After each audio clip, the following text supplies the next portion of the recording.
Am I the a-hole stories from Reddit? Story 1. Am I the a-hole for telling my girlfriend she's penny pinching me after losing her job? 1.5 years ago, I got a new grad job out of state and my girlfriend moved with me. It is an HCOL area, and our apartment is $2,000 per month. For the first year, she worked part-time to nurture her mental health, paid me $150 a month in rent. For the next half year, she worked full-time, paying $800 a month in rent and splitting utilities. Last month, she was laid off from her job. She had the money saved up from the whole month of work to pay rent, but she didn't, and I didn't say anything. I paid all of our rent and utilities for January and will continue to do so moving forward. She has been on vacation for 2 weeks, and I realized our pet cat was running low on food. To hold her over before buying in bulk online, I bought a small $8 package of food. I asked my girlfriend to pay half, and she refused, saying I need to take responsibility for my own mistake. This is where I started fuming. I told her she needs to think twice before penny pinching me on little mistakes when she literally suddenly stopped contributing like $1,000 to our shared bills. She said, my dad says you should be paying all of the rent anyways, and said that she has to penny pinch because she doesn't have a job. I just tried to put myself in her shoes, imagining I lost my job and my partner was paying the entirety of rent and utilities. I would be overly grateful and would help anywhere I can. Am I overreacting about just a few dollars like an a-hole? Or is she out of line telling me to take accountability like that? I, 1, got mad and told her she was penny pinching. She, 2, said that she has to penny pinch now that she's lost her job, and I need to take accountability for my mistake. Am I the a-hole for getting mad about such a small expense? Story 2. Am I the a-hole for refusing to comfort my best friend? Me and my best friend have known each other for 10 years now, and our relationship has been stable, mostly. She had anxious attachment issues for a few years prior until she went to therapy and got the help she needed, which has helped her. Currently, from what I know, she is stable now and no longer struggles with the anxiety she once had. And I have always supported her, reassured her countless times, and have never gotten mad at her for her feelings. But for me, my issues got worse. I have abandonment issues. This has gotten worse the past few months as people close to me have left for other reasons in their life, whether leaving their town behind or wanting a fresh start. A lot of people I considered close left me so quickly it hurt. I needed her validation and support, yet whenever I tried to open up about anything, she wouldn't respond, and okay was lucky for me. I thought maybe she had stuff on her plate and stopped talking about my issues. But yet, whenever she needed help, I was always there to support her. It stung, but I kept quiet until last month, when we had a misunderstanding when she thought I was lying to her. So she decided to stop talking to me for a while, until I cleared things up and she finally chose to read the messages. I was in a panic and she had triggered my abandonment issues and I was a mess. As always, she replied with okay and tried to change the conversation, but I wasn't ready to move on. I was crying and was explaining how her actions hurt me, but then she got cold. She said that I am too emotional and needy for her and how I was annoying her. I told her I needed a break, and tomorrow morning I sent her a text. I said if she was sick of me ranting to her completely and would she prefer if I stopped altogether. Her reply, okay. I was confused. This wasn't a very normal question to say okay to, so I asked another question. It was all responded with okay. It then hit me. Every time I opened up to her, she never took the time to read it. She just said okay. A way to shut me up, a way to make me stop talking. That stung deep. I told her that if she wasn't going to listen to what I was saying, just say so. She replied with a guilty oh.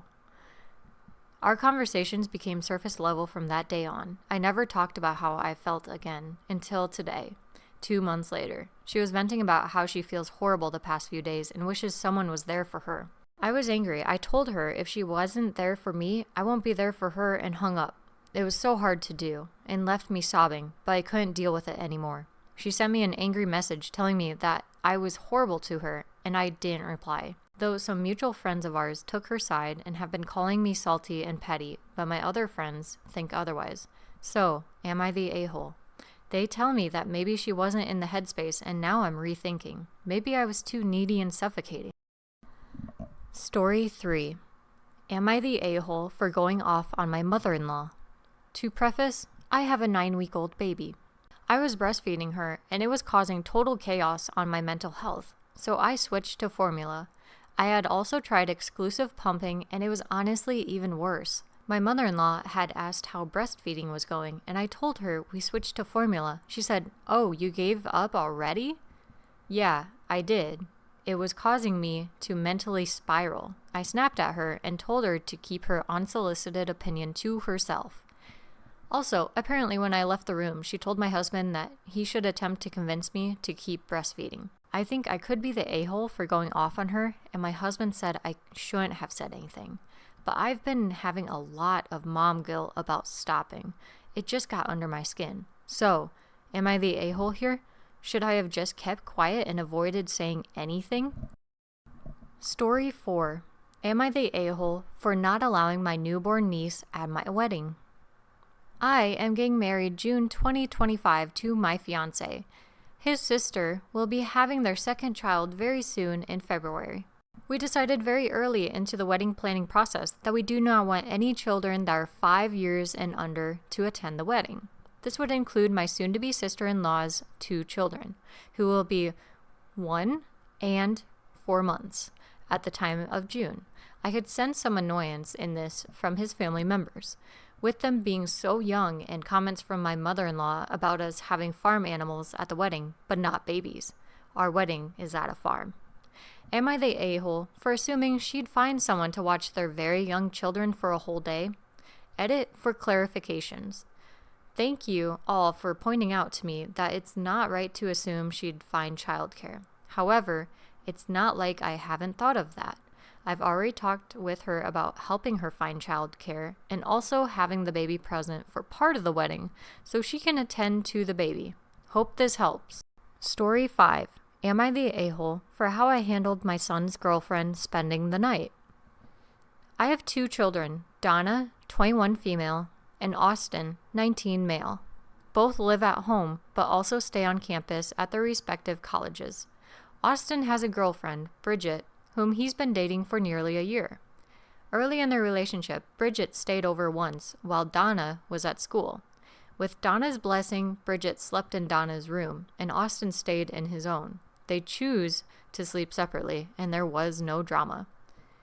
This winter break, both kids were home. Toward the end of break, Bridget returned from out of state, but couldn't move back into her dorm yet. Austin asked if she could stay with us for a few days. I agreed, but mentioned we'd need to figure out sleeping arrangements, since we don't have a guest room. Just mine and my husband's room, Austin's, and Donna's. Austin said he and Bridget now share a bed, but his twin bed would be a tight fit. Donna has a full-size bed, so I suggested Donna and Austin switch rooms temporarily. Donna could use Austin's bed, and Austin and Bridget would stay in hers. I assured Donna I'd change the bedding afterward, but she was visibly upset and asked why Austin couldn't just sleep on the couch. I told her it was only for a few days, and since Austin wanted to share a bed with Bridget, this arrangement made sense. When Bridget arrived, everything seemed fine at first. That night, Bridget went to bed early, and Donna pulled Austin aside in the kitchen. I couldn't hear the start of their conversation, but Austin suddenly started yelling, "Shut up, why would you say that?" before storming into the living room. He loudly announced he'd never invite Bridget back if everything's such a problem. When I asked what happened, Austin explained that Donna asked him not to have sex with Bridget in her bed. He claimed he had no intention of doing that and accused Donna of being weird and trying to cause trouble. Donna said she had purposely tried to talk to Austin quietly to avoid a scene and hadn't said anything to Bridget. She also said it wasn't unreasonable to ask, given she knew Austin and Bridget were sexually active. I told Donna she didn't need to make such a big deal, since I'd already promised to wash the sheets. Donna became upset and ended up staying with a friend for the rest of the break. School has since resumed, but Donna is barely responding to my calls or texts. Austin told me Bridget overheard the argument and now feels uncomfortable being in our house or around Donna. My husband said Austin caused the scene by yelling and pointed out that Donna wasn't out of line for making her request. He also said I should never have let Bridget stay in the first place. Am I the a-hole? Story 6. Am I the a-hole for telling my brother everyone dislikes the woman he is about to propose to? My brother is planning to propose in 3 weeks, but in the last year, he has managed to ruin his relationship with our mother, myself, and all of his closest friends. These are all because of her. Whether it's her telling him he's entitled to money, telling him he cannot go to friend events because of things she needs or wants to do that often don't involve him, and even completely changing his belief system and ability to handle stressful situations. He crashes out every time something happens that does not go directly to his idea of a plan, insults and behaves poorly to everyone involved, never apologizes, and stops talking to people altogether for relatively little things.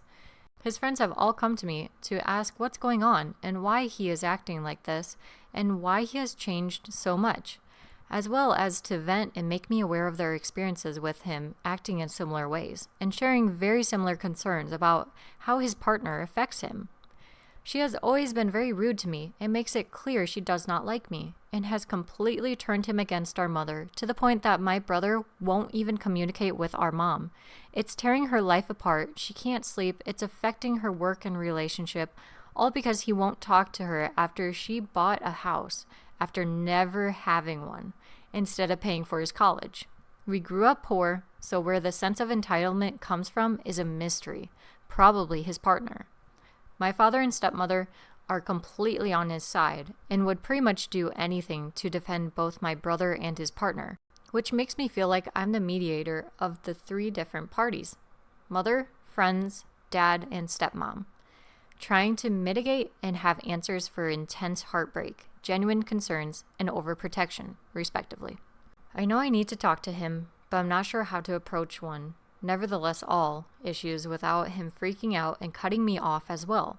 Despite not liking his girlfriend/future fiancé, and despite severely disapproving of what I feel to be childlike and disrespectful behavior, I do love him, as he is my brother and we have always been very close.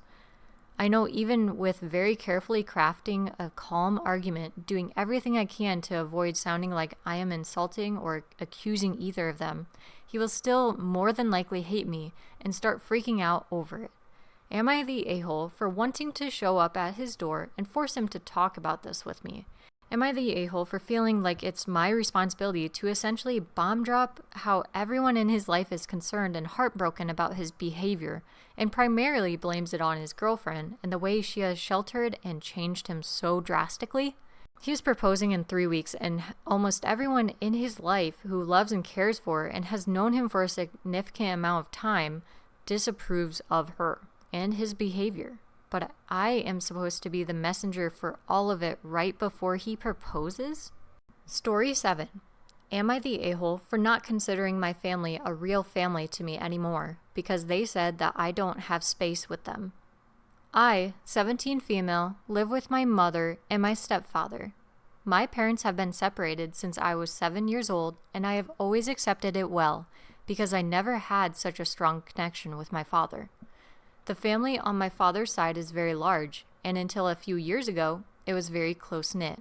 But lately, everything has been falling apart. The first events that made me open my eyes were when, first, my grandmother forgot to invite me to Sunday lunches.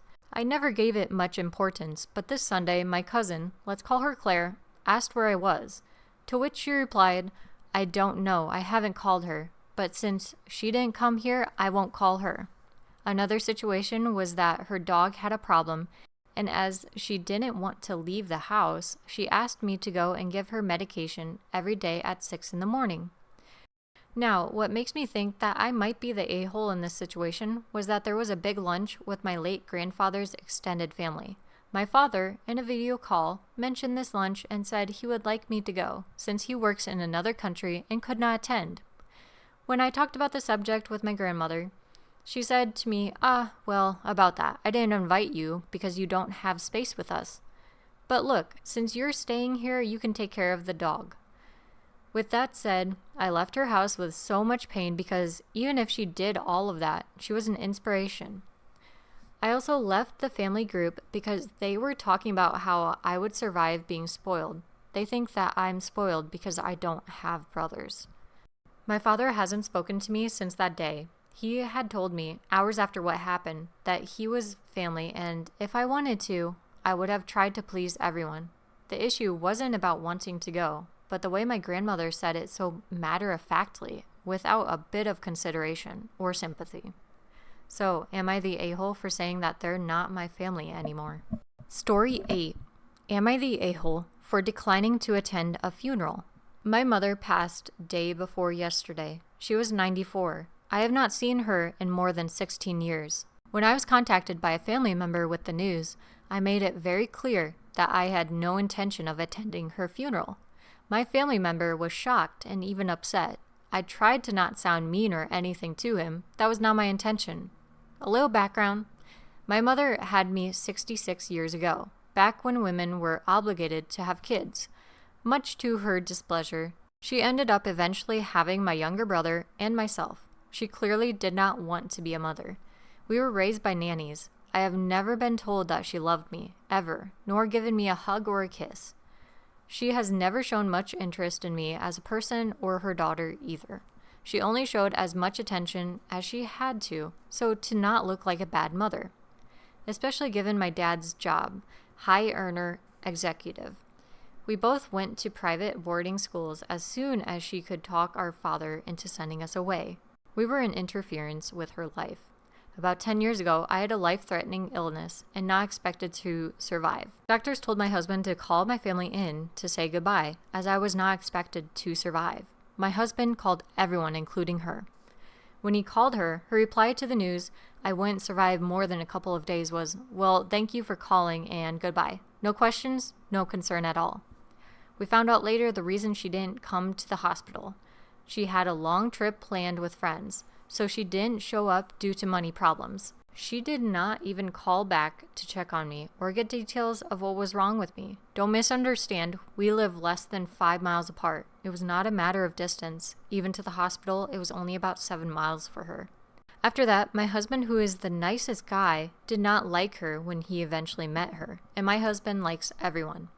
Am I the a-hole for telling the caller to pack sand by my refusing to attend her funeral? I can only speak for myself, but I am probably not the only one not attending. I don't want to be a hypocrite, so am I the a-hole? Story 9. Am I the a-hole? Mother-in-law won't talk to me or my husband.